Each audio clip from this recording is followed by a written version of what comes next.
அனைவருக்கும் வணக்கம். சேயன் கல்வி நிலையம் உங்களை அன்புடன் வரவேற்கிறது. இன்னைக்கு இந்த வீடியோ நம்ம என்ன பார்க்க போறோம்னா ஒரு ஷார்ட்கட் வீடியோ தான் பார்க்க போறோம். Central government and state government, அதாவது மத்திய அரசுக்கும் மாநில அரசுக்கும் உள்ள ஆர்டிகல்ஸ் எல்லாம் ஒரு ஷார்ட்கட் வீடியோவா பார்க்க போறோம். இந்த ஷார்ட்கட் உங்களுக்கு ரொம்பவே ஹெல்ப்ஃபுல்லா இருக்கும். ஏன்னா இப்போ ரீசெண்ட் டேஸ்ல ஆர்டிகல்ஸ் இவ்வளவு டெப்தா கேட்கறாங்க. ஆனா இந்த ஷார்ட்கட் வச்சு நம்ம ஈஸியா படிச்சிடலாம். ஸோ அப்போ இதுக்கு என்ன ஷார்ட்கட்னா +89. இந்த 89 இந்த நம்பரை ஞாபகம் வச்சுக்கோங்க. ஸோ அப்ப இந்த +89 வச்சு நம்ம சென்ட்ரல் கவர்மெண்டோட ஆர்டிகல்ஸ், மத்திய அரசு ஆர்டிகல் ஸ்ட்ராங்கா இருந்தோம் அப்படின்னா, பகுதி 5 உள்ள மத்திய அரசின் ஆர்டிகல் ஸ்ட்ராங்கா இருந்துச்சுன்னா நம்ம 89 ஆட் பண்ணிட்டே வந்தோம்னா நமக்கு ஸ்டேட் கவர்மெண்டோட ஆர்டிகல்ஸும் கிடைச்சிடும். சரி வாங்க பார்ப்போம். இப்ப நமக்கு ஆர்டிகல் 72 நல்லாவே தெரியும், குடியரசுத் தலைவரின் மன்னிப்பு வழங்கும் அதிகாரம். ஸோ அப்ப அதுல இருந்து ஒரு 89 ஆட் பண்ணிக்கோங்க. ஆர்டிகல் 161 வரும், ஆளுநரின் மன்னிப்பு அதிகாரம். அடுத்து 73 மத்திய அரசின் அதிகாரத்தை விரிவுபடுத்துது. சோ அதுல இருந்து ஒரு 89 ஆட் பண்ணிக்கோங்க. ஆர்டிகல் 162 மாநில அரசின் அதிகாரத்தை விரிவுபடுத்துது. 74 குடியரசுத் தலைவருக்கு உதவ மற்றும் ஆலோசனை கூறுவதற்கு ஒரு அமைச்சரவை இருக்குன்னு சொல்லுது. அதுல இருந்து நம்ம 89 ஆட் பண்ணோம்னா அதே தான் ஆளுநருக்கு. அடுத்து 75 மத்திய அமைச்சர்களுக்கான வேறு வகையங்கள். 89 கூட்டணும்னா மாநில அமைச்சர்களுக்கான வேறு வகையங்கள். 76 இந்தியாவின் தலைமை வழக்கறிஞர், இதெல்லாம் கேட்டிருக்காங்க. அப்படியே 89 கூட்டம்னா 165 வரும், மாநில தலைமை வழக்கறிஞர். எப்படி நமக்கு சென்ட்ரல் கவர்மெண்ட்ல இதுக்கெல்லாம் நம்ம ஸ்ட்ராங்கா இருந்தோம்னா +89 ஆட் பண்ணிட்டு இருந்தீங்கன்னா உங்களுக்கு ஸ்டேட் கவர்மெண்ட் எல்லாமே வந்துடும். அடுத்து மத்திய அரசாங்கத்தின் பணிகளை ஆற்றும் முறை, ஆர்டிகல் 77 89 ஆட் பண்ணீங்கன்னா மாநில அரசாங்கத்தின் அலுவல் நடைமுறை. அடுத்து 78 பிரதமரின் கடமைகள் +89 போடுங்க, 167 முதலமைச்சரின் கடமைகள். அடுத்து 79 நாடாளுமன்ற அமைப்பு +89 போட்டோம்னா 168 மாநில சட்டமன்ற அமைப்பு. 80 மாநிலங்களவை அமைப்பு, 169 சட்ட மேலவை உருவாக்கம் அல்லது நீக்கம். இதுல மட்டும் கொஞ்சம் மாற்றம் இருக்கும். அப்புறம் சென்ட்ரல் கவர்மெண்ட் மத்திய அரசும் பார்க்கல, பார்லிமெண்ட்ல 2 ஹவுஸ் இருக்கு, நமக்கு மாநிலங்களவை மக்களவை இருக்கு. இதுல ஆர்டிகிள்ஸ்ல ஃபர்ஸ்ட் வர்றதுக்குள்ள மாநிலங்களவை வரும், ஆனா ஸ்டேட் கவர்மெண்ட்ல ஃபர்ஸ்ட் வர்றதுக்குள்ள சட்டப்பேரவை வரும், அதாவது மெம்பர் ஆஃப் லெஜிஸ்லேட்டிவ் அசம்பிளி பத்தி சொல்லுவாங்க பாருங்க. 80 மாநிலங்களவை அமைப்பு, 169 சட்ட மேலவை உருவாக்கம் நீக்கம். 81 மக்களவை அமைப்பு, இது மட்டும் தான் நமக்கு 2 ஆர்டிகல்ஸ் வேற மாதிரி இதற்கு. அடுத்து 81 சரியா வரும். 81 மக்களவையின் அமைப்பு, composition of the house of the people. அடுத்து சட்டப்பேரவை அமைப்பு, composition of the legislative assemblies.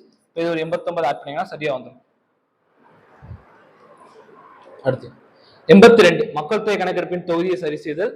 171 சட்டமன்ற மேலவையின் அமைப்பு, இது நமக்கு வேற மாதிரி இருந்திருக்கும் இந்த ரெண்டும். அடுத்த பிளாஸ் சரியா இருக்கும். 83 நாடாளுமன்றத்தோட காலம், 172 சட்டமன்றத்தின் காலம்.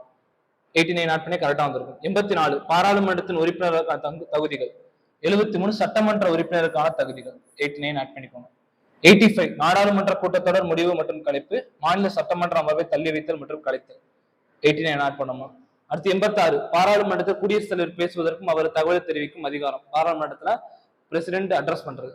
சேம் அதே மாதிரி கவர்னர் சட்டமன்றத்தில் அட்ரஸ் பண்றது. சப்போ ஒரு 89 கூட்டிங்கன்னா வந்துடும். அடுத்து 87 பாராளுமன்றத்தில் குடியரசுத் தலைவரின் சிறப்பு அதிகாரம். அதே மாதிரி இங்க 176 சட்டமன்றத்தில் ஆளுநரின் சிறப்பு உதவி. அடுத்து 88 அமைச்சர்கள் தலைமை வழக்கறிஞர்களுக்கான அவைகள் தொடர்பான உரிமை. அதே மாதிரி 177 அவைகள் சம்பந்தமாக அமைச்சர் மாநில தலைமை வழக்கறிஞர். இங்க அமைச்சர்களுக்கும் அட்டார்னி ஜெனரலுக்கும் உரிமையை கொடுத்திருக்காங்க, இங்க அட்வொகேட் ஜெனரலுக்கும் மினிஸ்டர்ஸ்க்கு உரிமையை கொடுத்திருக்காங்க. அடுத்து 89 மாநிலங்களவையின் தலைவர் மற்றும் துணைத் தலைவர்.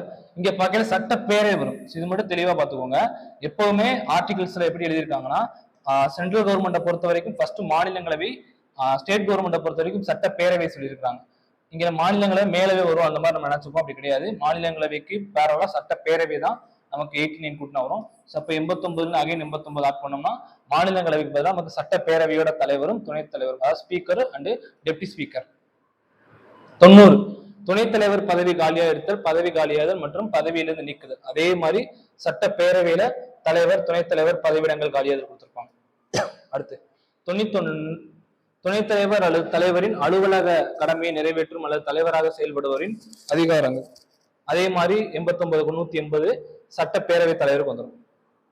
அடுத்து 92 தலைவர் அல்லது துணைத் தலைவர் பதவியிலிருந்து நீக்குவதற்கான தீர்மானம் பரிசீலனையின் கீழ் இருந்து வரும்பொழுது அவர்கள் தலைமை தாங்குதல் கூடாது.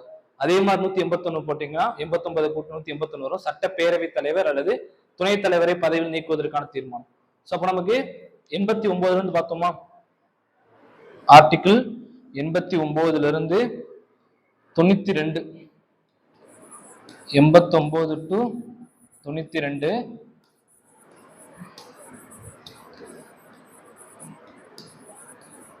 மாநிலங்களவையும் ஸ்டேட்ல சட்ட பேரவை இது ரெண்டையும் நம்ம கம்பேர் பண்ணிருப்பாங்க. சரி, நீங்க 89ல இருந்து 89 ஆட் பண்ணிட்டு இருந்தீங்கன்னா ஃபுல்லா சட்டப்பேரவை வந்துடும். இது ரெண்டையும் கம்பேர் பண்ணிருப்பாங்க. சேம் கண்டென்ட் உங்களுக்கு அதே தான் இருக்கும். அடுத்து திரும்பி 93ல மக்களவையின் தலைவரும் துணைத் தலைவரும் பிளஸ் 89 ஆட் பண்ணோம்னா மக்களவைக்கு வரும். ஸோ அப்ப அதே மாதிரிதான் 94, 95, 96, 96, 97 வரைக்கும். ஸோ அப்ப நமக்கு 92 வரைக்கும் பார்த்தோமா, 93ல இருந்து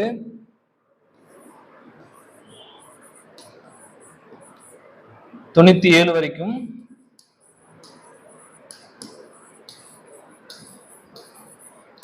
மக்களவையையும் சட்ட மேலவை இது ரெண்டையும் கம்பேர் பண்ணியிருக்காங்க. நமக்கு எப்படி ஆர்டிகிள் 89ல இருந்து 92 வரைக்கும் என்னென்ன ஆர்டிகிள்ஸ் இருந்துச்சோ அது அப்படியே 93ல இருந்து இது வரும். ஃபார் எக்ஸாம்பிள், இப்போ 89ல மாநிலங்களவைக்குரிய ஸ்பெசிபிகேஷன் சொல்லியிருப்பாங்க, இங்க 93ல மக்களவைக்கு வரும். ஸோ அப்போ 89 டு 92 நமக்கு நல்லா தெரிஞ்சிருந்தாலும் அதே தான் 93 டு 97 வரும். ஆனா பேர் மட்டும் மக்களவை சட்டமேலவைன்னு மாறும். இது தெளிவா பார்த்துக்கோங்க. அடுத்து 98 நாடாளுமன்றத்தோட செயலகம், 89 ஆட் பண்ணீங்கன்னா சட்டமன்றத்தோட செயலகம். 99 எம்பியோட உறுதிமொழி, 89 ஆட் பண்ணீங்கன்னா 188 எம்எல்ஏ உறுதிமொழி. 100 பாராளுமன்றத்துல வாக்கெடுப்பு, 89 ஆட் பண்ணீங்கன்னா சட்டமன்ற வாக்கெடுப்பு. 101 எம்பியோட பதவிக்காலம், 190 எம்எல்ஏவோட பதவிக்காலம். 102 எம்பிக்களின் தகுதி இழப்பு, 191 எம்எல்ஏக்களின் தகுதி இழப்பு. 103 உறுப்பினர்களின் தகுதி இழப்பு பற்றிய கேள்வி நிலைகளின் முடிவு, 89 ஆட் பண்ணோம்னா அதே இது ஸ்டேட்டுக்கு வரும். அடுத்து 104 ஆர்டிகிள் 99 கீழ் ஆணையுறுதி மொழி மற்றும் உறுதிமொழி எடுப்பதற்கு முன்னால் அல்லது தகுதியில்லாத இருக்கும் போது அமர்ந்திருத்தல் அல்லது வாக்களித்தலுக்கான தண்டனை. அதே தான் இங்க 193 ஆர்டிகிள் 186 சொல்லியிருக்காங்க. 105 நாடாளுமன்றம் மற்றும் உறுப்பினர்களின் உரிமை, 194 சட்டமன்றம் மற்றும் உறுப்பினர்களின் உரிமை. அடுத்து 106 உறுப்பினர்களோட ஊதியங்கள் மற்றும் படிகள், அதே 89க்கு 195ல உறுப்பினர்களின் ஊதியங்கள் மற்றும் படிகள். அடுத்து 107 சட்ட முன்வடிவுகளை அறிமுகப்படுத்துவதற்கும் நிறைவேற்றுவதற்கான வகையங்கள், அப்படி ஒரு 89 ஆட் பண்ணீங்கன்னா அதே ஸ்டேட்டுக்கு வரும். 108 சில அவைகளில் இரு அவைகளும் இணைந்து அமர்ந்தல், ஜாயிண்ட் சிட்டிங், கூட்டுத்தொடர் அதை சொல்றாங்க. ஆனா நமக்கு ஸ்டேட்ல கூட்டுத்தொடர் கிடையாது. இந்த ரெண்டு ஆர்டிகிள்ஸ் டிஃபரன்ஸ் இருக்கு. ஸ்டேட்ல நமக்கு கூட்டுத்தொடர் கிடையாது. அதனால ஆர்டிகிள் 197 இதுல 89 ஆட் பண்ணோம்னா 197 வருதா, அந்த ஆர்டிகிள் தான் இங்க இருக்கு. சோ அது டிஃபர் ஆகும். பண மசோதா வடிவில்லாத வேறு சட்ட முன்வடிவுகளில் சட்ட மேலவையின் அதிகாரங்களில் தடை கட்டுப்பாடுகள். அதாவது இங்க என்ன சொல்றாங்கன்னா, ஆர்டிகிள் 108ல இரண்டு அவையும் சேர்த்து வச்சு குடியரசுத் தலைவர் வந்து ஜாயிண்ட் சிட்டிங் கூப்பிடுவாரு. தலைமை தாங்குற சபாநாயகர் இரண்டு அவைகளும் முட்டுக்கட்டை ஏற்பட்டால் அது சமரசமா தீர்க்கிறதுக்கு இரண்டு அவையும் சேர்ந்து உட்காருவாங்க. ஆனா ஸ்டேட்ல அந்த மாதிரி ப்ரொவிஷன் கிடையாது. மேலவையும் பேரவையும் சேர்ந்து உட்கார முடியாது. ஆனா அதே நேரத்துல மேலவைக்கு அதிகாரங்கள் கட்டுப்பாடு விதிச்சிருப்பாங்க ஸ்டேட்ல. சேம் அதே மாதிரி ஒரு பவர் தான் சொல்றாங்க. ஆனா ஆர்டிகிள் வைஸா வேற இருக்கு. இது தெளிவா படிச்சுக்கோங்க.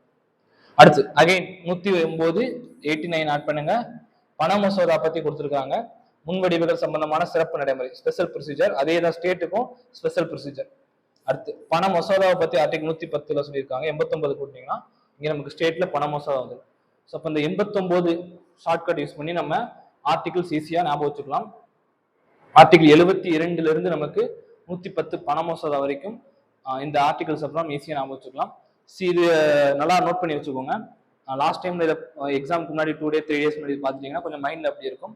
ஸோ அங்கே போய் கேட்டால் கூட எலிமினேட் பண்ணிடலாம். நமக்கு சரியான ஆர்டிகிள்ஸ் இல்லைனா கூட இதை வச்சு நம்ம என்ன பண்ணலாம், எலிமினேஷன் கூட நம்ம இதை பயன்படுத்தலாம். ஸோ இப்போ இதை ஒரு இடம் நல்லா பார்த்துக்கோங்க. நன்றி.